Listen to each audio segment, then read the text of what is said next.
Men qamaldim.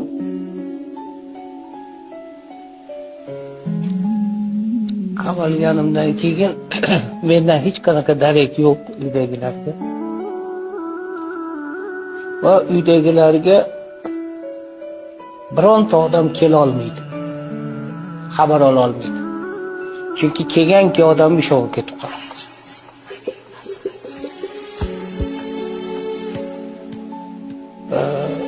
Uyda taqchillik, yegan ovqatam hatto muammo. Non ham muammo. Shu paytda uyga bir tilamchi keladi. Uyga bir tilamchi keladi-da, tilanib keladi. Keyin endi tilanchi kelib, nimadir berish kerak deydi-da, ayolimga aytadi, biron narsa berib oling deydi.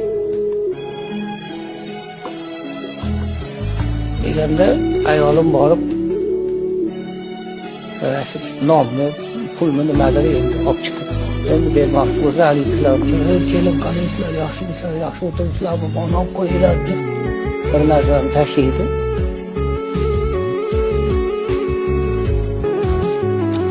Hazilga bo'lmoqchi bo'ldim biroq. Men buni har doim gapirganimda bir yig'i keladi. Ozgina iloji yo'q. Mana olib qo'yinglar deydi-da, haligi tilamchi ketadi. Uning ichida endi oziq-ovqat bo'ladi, pul bo'ladi, boshqa bo'ladi.